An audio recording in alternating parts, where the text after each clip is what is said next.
Si on se faisait une équipe type des huitièmes de finale, ça peut être intéressant. C'est une idée que je viens d'avoir tout Oh là seul, là. évidemment, qui ne m'a pas du tout été suggérée par Raphaël Cosmidis par écrit. Messieurs, Tu sais comment j'ai eu l'idée, Christophe? Tu veux que je te dise comment j'ai eu l'idée, en fait, pour rendre à César ce qui appartient à César? si je te dis non, tu vas être triste, donc vas-y, dis-le.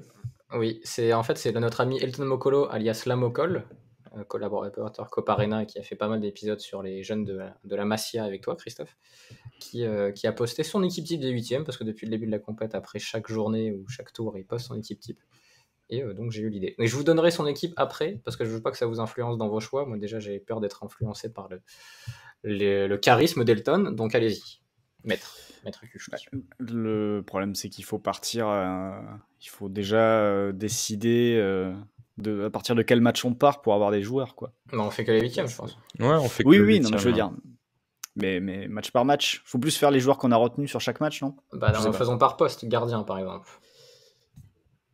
Sachant qu'il y a 2 clean sheets, c'est Rui Patricio et... Non, Non, c'est Non, Courtois. c'est bien, je c'est- l'ai pris à l'envers il y a- en fait. Il y a Totalement 3 fou. clean sheets. Il y a 4 clean Courtois. sheets plutôt. Il y en a 4. Il y en a 4, je suis fou. Ah oui. Ah oui, ok. Il y a les- Non, donc il y a le côté de Danemark, Kasper Schmeichel, j'ai aucun souvenir d'un arrêt de sa part. Non, mais pour moi ça va être Vaclik. Hein. Vaclik qui gagne donc son face-à-face. Ouais, je sais pas pourquoi j'ai mal compté. Thibaut Courtois qui sort des tirs, les 3 quarts étant sur lui, mais qui les sort bien. Et Pickford qui fait 2-3 arrêts. Un très intéressant sur une frappe, mais qui je pense fait barre sortante, je suis pas sûr. La frappe d'Kai Havertz, dont on n'a pas beaucoup parlé, mais qui effectivement, Flo, tu l'avais sous-entendu, est peut-être le meilleur Allemand sur ce match-là. Sur la compète, ouais. Et sur la compète aussi d'ailleurs, qui aurait pu, pourquoi pas, être un candidat au Ballon d'Or, je pense, s'il était allé jusqu'au bout. Ce ne serait pas le cas. Je ne sais pas, j'avoue que j'ai pas d'avis, à part que ça ne sera pas Unai Simon. Pour moi c'est Vaclik.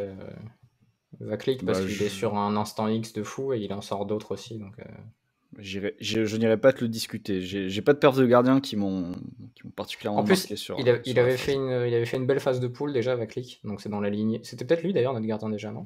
Non, c'était Robin Olsen. Ah, c'était Robin Olsen. Pour moi, ce sera l'ancien de Séville. Ça marche. Qui est toujours à Séville d'ailleurs, mais qui est juste ancien du 11 et qui maintenant est sur le banc. Et on va partir, je pense, sur un système à 5, puisque beaucoup de gens jouent à 5. Enfin, on verra. Mais en tout cas, piston droit, je vous écoute. Je sens que je bloque Meile, piston gauche. Oui. Ça, c'est fait. Piston droit. Alors, qui a joué déjà dans cet Euro? Qui a joué dans cet Euro de football? Alors, il y a du Karavayev. Ouais, il y a du. Bon, il jouait latéral, mais il y a du Aspi qui marque face à la Croatie. Il y a Tsoufal qui peut jouer là. Côté italien, il y avait qui côté italien? Il y avait personne. Piston droit, non. Oui, personne. C'est Berardi qui joue lié, quoi. Mbabou fait une belle entrée quand même. Ouais, mais c'est une entrée, c'est pas. Ouais, et puis ses 5-10 premières minutes sans ballon, il prend l'enfer. Et puis de toute façon, côté suisse, ça sera le piston gauche qui sera là. C'est Zuber, je pense, qui sera dans. Ouais, mais du coup, il y a Meile, donc c'est embêtant. Ah bah ouais. Ah oui, c'est vrai. Après, tu peux arnaquer et mettre Meile en disant il fait un quart d'heure à droite et il marque un but et il fait une passe derrière droite. Mais est-ce que c'est pas ce qu'on va faire, Christophe? Je pense, oui. Parce que j'en vois. Alors Spinazzola a encore été très bon, donc ça veut dire qu'il faudra se passer d'un des trois. Un de Spina, un de Zuber et un de Meile. Spinazzola et son dribble Robert Pires. Non, Dumfries a perdu, mais ça a été le meilleur néerlandais d'assez loin sur le match. Ouais, mais non, ça reste derrière à mon sens. Par contre, moi j'anticipe dans l'axe Maguire. Oui. Ça me paraît assez difficile à discuter. L'homme sorti de Minecraft. Donc Maguire. Frigo. On peut partir sur un mail Zabarni, à droite. Faut mettre Zabarni derrière quand même. Zabarni, Maguire dans l'axe. Meile à droite et Zuber à gauche, Et du coup, on cherche un troisième central. Pour moi, ce serait Christensen pour l'ensemble de son œuvre. Oui. Non. Après, il pourrait y avoir ça ferait peut-être beaucoup de Danois, parce que moi, au milieu, je serais assez chaud pour mettre Højbjerg. On peut mettre beaucoup de Danois, c'est la meilleure équipe de ce tournoi, donc moi, ça me dérange pas. C'est vrai. Mais Christensen, Zabarni et Maguire, c'est pas mal. Oui, en plus, c'est bien que du coup le meilleur 11 soit pas mal, vu que c'est censé être les meilleurs joueurs. C'est vrai. Donc du coup, je Bien vu. je trouve ça assez Par contre, intéressant. sur nos latéraux, je suis un peu embêté parce qu'en même temps, Aspi est pas vraiment un piston droit depuis quelques années. En même temps, sa performance avec l'Espagne est celle d'un piston droit. Donc, ça peut se défendre sur le match quand même. Non, mais mets-le à droite et Zuber à gauche. C'est très bien comme ça. Ok, ça marche. Encore Milieu de plus si terrain. tu affrontes une équipe coachée par Didier Deschamps. Du coup, un deuxième milieu, si on prend Attends, un double pivot avec Højbjerg. mais vous êtes je sûr suis que vous voulez Højbjerg? Parce qu'il y en a beaucoup de milieux qui ont été bons quand même. Hein. Il y a Højbjerg, beaucoup de milieux, pas ouais, du on tout y dans mon 11. Il y a Pogba, il y a Pedri, il y a Oles, il y a du monde. En y C'est vrai réfléchissant, il y a... c'est pas mal. Ouais, il y a Olesh, il y a Xhaka aussi, juste pour la forme. Il y a Xhaka, Olesh, Pedri. Pedri, ça me paraît certain. Oui. Ah oui. Ça me paraît évident qu'il doit y être. J'espère que Flo, tu prends des notes, parce que je prends aucune note sur ce 11. Oui, je suis tout à fait dessus. Côté italien, est-ce que vous avez des milieux qui étaient sur ce match, particulièrement... pas forcément. Non. Ouais, c'est ça. Non. On Côté a oublié belge. Vermeulen, côté belge en défense. Mais Oui, à la mais- place de qui? J'ai pas envie de mettre Vermeulen. Voilà.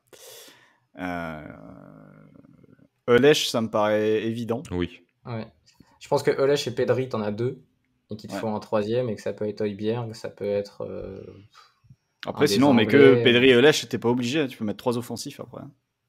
Bah écoute, on part comme ça et on voit qui on aurait comme attaquant. C'est ça. Alors, comme attaquant, je pense que Sterling est à sa place, largement. Dolberg met un d'attaquant. doublé. Je pense que c'est peut-être le seul doublé. Non, il y en a Seferovic aussi qui met un doublé. Ouais. C'est vrai ça. Sur l'Espagne, il n'y a même pas un doublé sur l'Espagne qui marque déjà dans ce match. Non, il n'y a pas de doublé sur l'Espagne. Non, c'est le premier match, je crois, de l'histoire de l'Euro où il y a 8 buteurs différents, si je dis pas de bêtises. Mais l'Italie qui marque du côté italien. Chiesa Chiesa et Pessina, ouais, des remplaçants. Chiesa et en fait. Pessina. On les fait entrer en jeu au pire. C'est ça. C'est vrai qu'il y avait Torgan Hazard aussi en piston gauche Ouais, non. pour la Belgique. Il y a Schick qui a été buteur, mais qui sur le match est pas non plus. Il est éliminé, mais Forsberg. Ouais, mais à ce moment-là, on aurait pu mettre Pogba au milieu, tu vois. C'est vrai. Faisons une équipe de vainqueurs, parce que sinon ça va être, ça va être compliqué à organiser. Donc Sterling. Donc là, pour l'instant, j'ai Vaklik, Mele, Maguire, Zabarni, Christensen, Zuber, Pedri, Olesh, Sterling. Et du coup, il nous manque 2 joueurs, 2 attaquants. Moi, j'avoue que je préfère le match de Seferovic à celui de Dolberg, si on parle des doubles buteurs. Et si on ne prend Après, pas un si double on- buteur, il faut quelqu'un qui ait minimum marqué un but, ou alors qui ait fait un match incroyable. Après, si on n'est pas convaincu par les attaquants, on peut mettre un troisième milieu, et à ce moment-là, Flo, tu peux mettre Højbjerg si t'as vraiment été fan de son match. Ouais, mais là, ça ferait trop, je pense. T'as Olesh déjà, t'as 300 trop. C'est pas simple. C'est la seule fois où je dis du bien de Seferovic en 40 ans de carrière. Et pourtant, personne mettons Dolberg, Sterling, et il nous en faut en gros un troisième, ça peut être Seferovic. Après, Dolberg, Seferovic, ça fonctionne pas, quoi. Ouais, non. Mettons Schick alors. Ça fonctionne pas non plus. Ça fonctionne pas non plus. Il faut un autre ailier, il faut un ailier droit, là. Mettons Sarabia. Est-ce que tu peux... Ouais, Sarabia. Ou j'allais dire, est-ce que tu peux mettre Chiesa pour sa rentrée? C'est short quand même. Alors à ce moment-là, oui. Mais sinon, il y a Ferran Torres. Ferran Torres ou Sarabia, comme vous voulez. Mais Sarabia, à partir du moment où il est en faux pied, il est beaucoup mieux. Donc, Sarabia. Donc Sterling, Sarabia et le troisième, c'est Dolberg ou Seferovic? Moi, je dirais Seferovic. Raphaël dit Dolberg, c'est à toi de trancher. Moi, je dis Seferovic, ouais. Allez. Très bien. Je peux vous donner les... Vas-y, pardon. Est-ce que tu veux faire, Raphaël, vu que tu voulais mettre Pogba, est-ce que tu veux faire l'équipe type des perdants tant qu'on y est? Allons-y, on va au bout de la nuit, on fait l'équipe type des perdants. C'est parti. On est lancé. Je vous rappelle les perdants dans l'ordre, messieurs. Je prends le contrôle sur cette émission. Pays de Galles, est-ce qu'il y a un joueur du Pays de Galles que vous voulez? Non. Très bien. Est-ce qu'il y a un joueur autrichien que vous voulez? On peut envisager du Grealish. Dragovic avait été bon. Dragovic. Schlager aussi. Interreger, Schlager. C'est les 4 pour moi qui peuvent... Bon, note ça, Flo, comme ça on verra après. Est-ce que vous avez des perdants non des néerlandais? Pour moi, il n'y a que Dumfries. Non, mais déjà, on a le milieu, on a Pogba Modric. Et il faut un troisième c'est pas milieu. mal. T'as Pogba Modric, c'est sûr. C'est peut-être un des faut voir. Autrichiens. Moi, je T'as mettrais Renato. Schlager. C'est Renato le troisième milieu. Ah ouais. Bon, on va mettre 4 milieux alors. On va faire en losange, hein, écoute. On va faire en losange vu comme Non, ça. mais Renato, t'es obligé. Pogba, Modric, Renato, Forsberg aussi, Ouais, forcément. ouais. Du coup, tu mets qui à droite là? Je sais pas, on verra après. Parce que là, on a 3 axios, un mec à gauche. On a 4 axios même. Et t'as Havertz. On triche, on met Renato à droite. T'as Havertz. Voilà, pour les offensifs. On aura une équipe en 0-10-0. On a dit... Ouais, non, là, il y a trop de milieux, donc on pourra pas en rajouter un de plus. Côté autrichien, vous avez bien aimé Dragovic ou Hinteregger, c'est ça, derrière? Bah, t'avais kiffé Dragovic sur ses passes. Moi, je préfère un peu Hinteregger, mais toi, tu préférais Dragovic. Donc, Je suis pas regardant. Devant, je vous propose Bernardo. C'est de l'humour? Oui, non, ça, c'est Oui. une vanne. C'est une vanne. C'est la fatigue. Ouais. Par contre, ouais, devant, je ne sais pas. Si, Bah, Benzema. Orsic, ouais, j'allais dire Orsic. Ouais. Orsic, Vlasic, tu mets au moins l'un des deux. Benzema aussi, il a été bon. Ouais, t'as Benzema, ouais. Le truc, c'est que là, tu pourras difficilement en mettre plus. Là, on est plus sur derrière, en fait. Là, pour l'instant, j'ai Pogba, Modric, Renato, Forsberg, Havertz, Benzema. Et du coup, il nous manque que des défenseurs et des gardiens derrière. Un gardien, du coup. C'est gardien, compliqué. Ouais, c'est compliqué, un gardien qui perd, du coup. Parce qu'un gardien qui perd, il faut qu'il ait fait un bon match quand même. Bah, Rui Patricio n'a pas un arrêt à faire vu que c'est le seul tir cadré belge. Du côté de Stekelenburg, je pense pas qu'il y ait beaucoup d'autres tirs cadrés. Bachmann, je ne le supporte pas, donc j'ai pas envie de mettre Bachmann. Ward en prend 4. Neuer, je l'ai pas trouvé très bon. Livakovic en prend 5. Ouais, Livakovic en prend 5. Olsen fait tout. Tu le vois un tout petit Olsen, peu, mais voilà. Et c'est Lloris qui sort un tir au but. J'allais dire, Olsen n'a pas été dégueu, mais celle de Zinchenko, elle est un peu puissante. Mais... Franchement, je pense qu'on va partir sur du Lloris qui sort le tir au but, quoi.